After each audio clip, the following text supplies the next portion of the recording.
All right, guys, it's a surprisingly warm Saturday morning here at the Connecticut River. I've been doing a lot of thinking. You know, we're coming up to what some people are calling the end of the fishing season. I will just call the slow part of the fishing season, and that's got nothing to do with the fish. It's got nothing to do with much of anything other than my own motivation. This time of year, I find it really difficult to gather the motivation to go out multiple times in a week.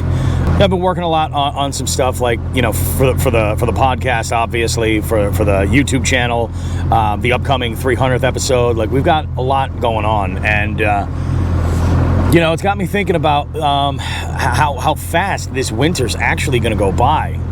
And I started thinking about it, and I decided, you know, I'm going to set a couple of, like, sort of missions for 2026, things that I want to just kind of accomplish. Here's what I'm thinking, guys. Number one, track down a 20+ inch smallmouth.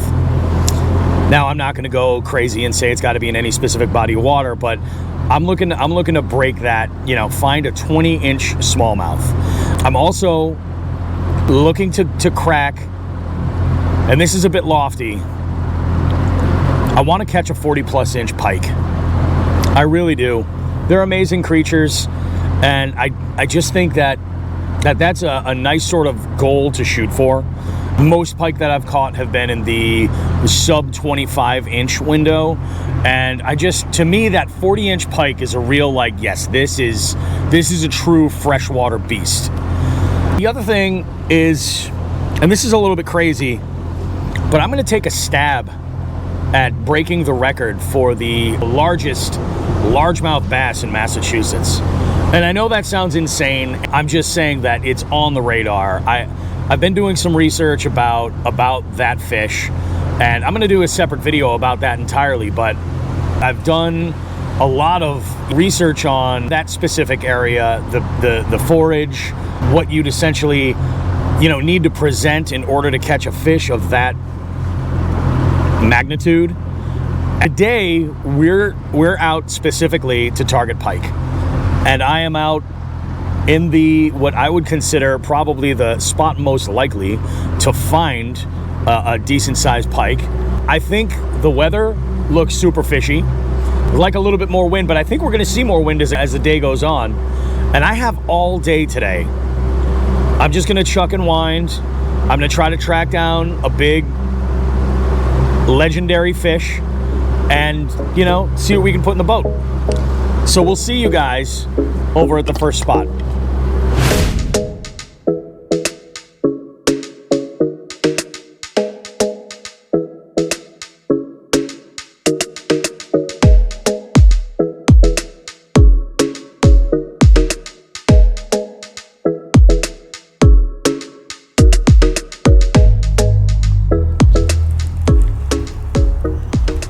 So, with the wind blowing the way that it's blowing, I actually think this bank's going to be dead. You know what bank I think might pay off?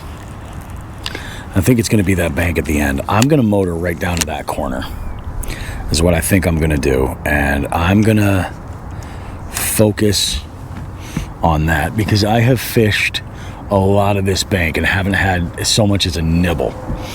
So I'm going to do that. I'm going to motor on down to that corner, and I'm going to see if I'm going to fish that back bank with the riprap and all those laydowns, because there is wood there. I can flip a jig into all that shit. And I think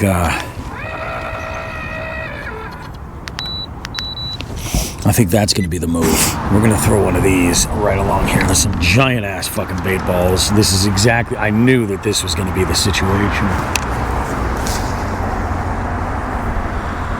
I knew that was going to be the deal. There's fucking bait everywhere over here, dude. All getting blown in.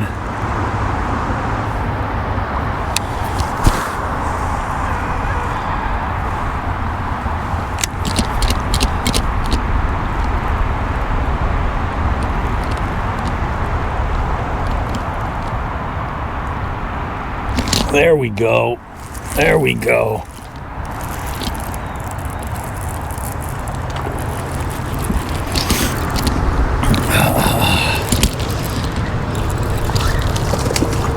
It's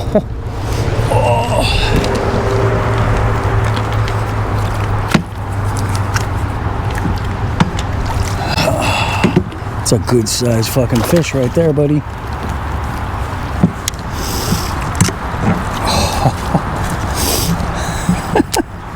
There we go. We saw the bait. It's just one of those deals where, one of those rare opportunities, when I saw the bait on the electronics and I was able to fucking catch him. Oh yeah, dude. And he choked that bait, dude. He choked that swim bait. Okay. A fish is a fish. A fish is in fact a fish, but this is a beauty. I will 100% take this. Dude, I needed this fish today. The endorphins. I'm going to do a real quick measure just to see what we're dealing with quality here. Just a real quick one. Kind of crude. I'm not going to do anything super crazy. This is a good fish. Yeah, he comes in at 18 1/4. Not mad at this guy whatsoever. Not mad at this at all. So let's talk. So I was fishing up along this bank where there's wood and rocks, throwing a jig, not getting bit. And I looked down at my Garmin right here, and I saw that we had what looked like a bunch of bait. Didn't really look like weeds.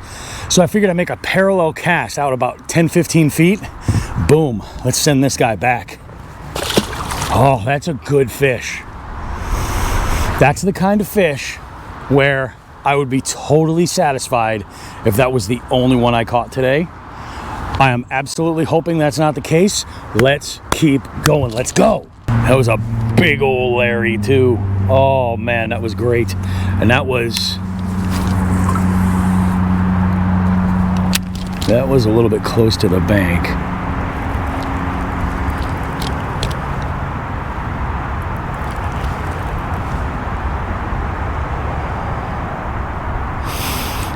I was like, uh-oh, did he fucking choke that? But it was just back in the top of his mouth. It was like beautiful, just perfect. And he absolutely hammered that.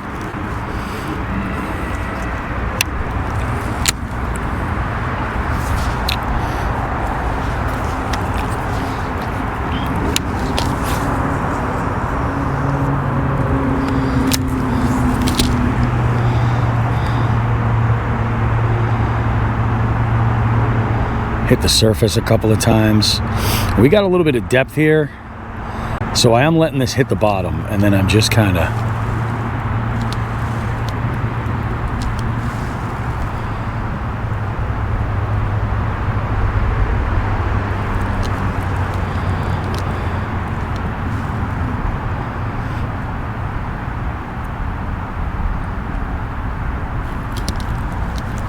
man, he crushed that. He was 18 1/4. I'm not mad at that at all, dude. That's a solid fish, you know?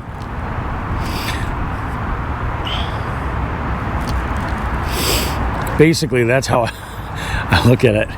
Like, if it fits in what would fit in our slot limit tournament, it's a decent fish. I mean, and even on the upper end of that, realistically, if it's 16 plus, it's a good fish. But if it's something that really is above,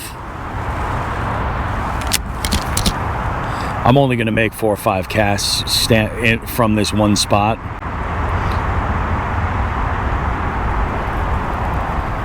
You know, I'm not going to say, ooh, that was a fucking bite right there. Fuck.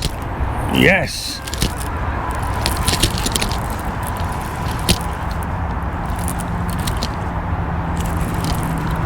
I'm going to hit the surface probably a couple of times.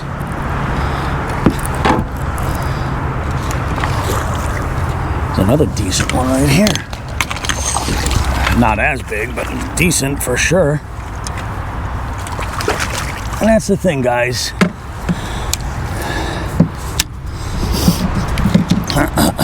Decent for sure. Same thing. This guy just absolutely housed this swim bait. Housed it. There we go, man. What is this guy? He's not as big. He's 17 and a quarter. He's an inch shorter.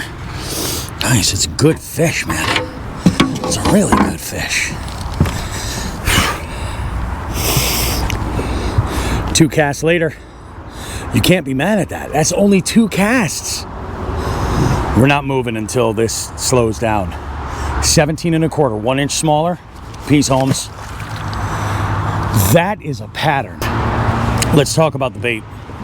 This is nothing spectacular, and you know, I apologize to the Dark Horse boys because this is nothing like boutique or anything like that, but it is a color and a plastic that I have a lot of confidence in, man, and that's the Kitech Fat Impact, you know. This is a color that is probably my first one to go to, because for bait fish, for my area, this is a home run. It's super natural, super lifelike. It's not always the perfect plastic, but it definitely seems to get the job done. This is a 1/4 ounce tungsten swim bait head, right, with a beefy hook on it. And I've got this doctored up, and here's what I really want to talk about.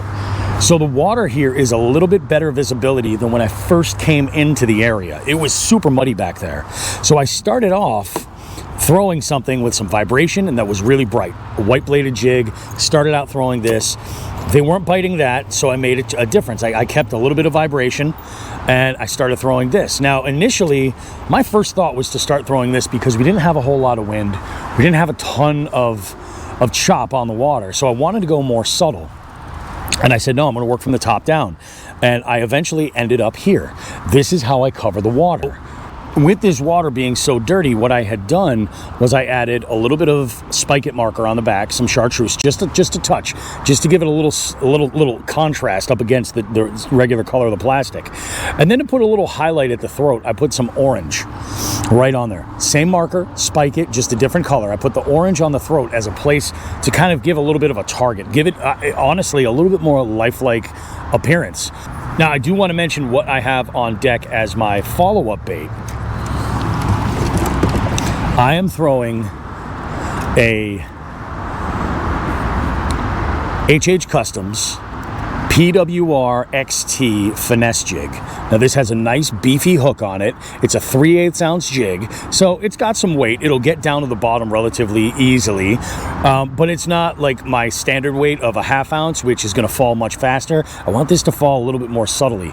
And for a trailer, I've got a Great Lakes finesse snack craw on here with, again, more of that chartreuse. And the reason why I'm using that, for the same reason, when this gets on the bottom, I want that to be a little bit of a highlight, just something to hopefully grab their attention. Now, this is tied on for when I need to follow up and hit something on the bottom, or if I've got a lot of cover that I'm throwing into up against where I am. There is a lot of wood, there's a lot of rocks, so this might come into play when I'm in a situation where maybe I miss a fish and I need to follow up with something. But we're gonna keep going. We're gonna keep going. It is time to crack a Diet Coke.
There we go, bud.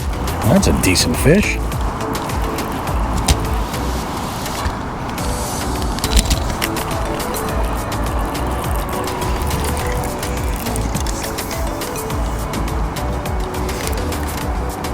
Nice.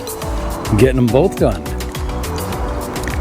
Large and smallmouth. Dude, I'm telling you, man, this guy's a little bit messed up. He's a little bit messed up, man, but he was super shallow, so. Same bait, same presentation, totally different part of the river, but much better visibility, so I'm really glad I'm throwing something super realistic, but nice. Send him back to where he came from, and we got a unique situation right here because this river, the current is going south, but the wind is coming up from the south, blowing north.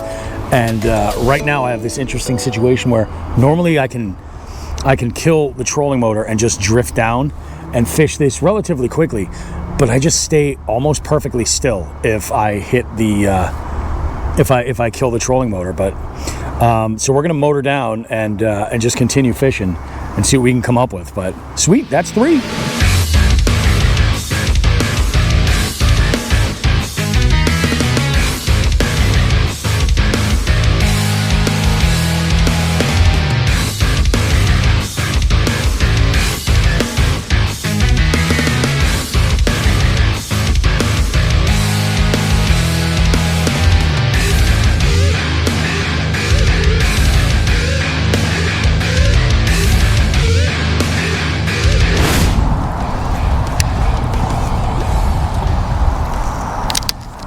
I'm fucking freezing, dude.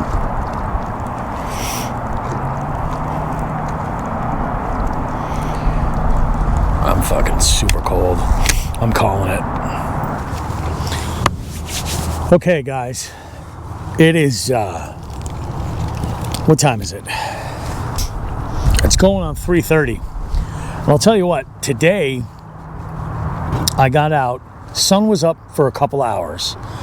I think I hit the water at about 8:30, right? But the sun's already going down. Getting pretty cold out here. After I left that spot where I got those smallies and I was looking for better fish, I found nothing. I fished a couple of spots where I had found some boulders and some submerged trees.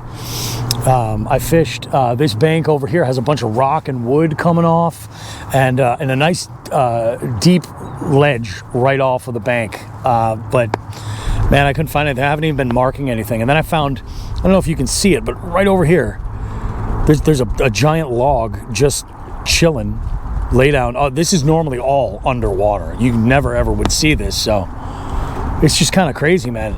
So we're gonna call it. I got 2 really good largemouth in today, a couple of small rat smallmouth, but hey, it's all good. We'll see you guys in the next one. Have a good one.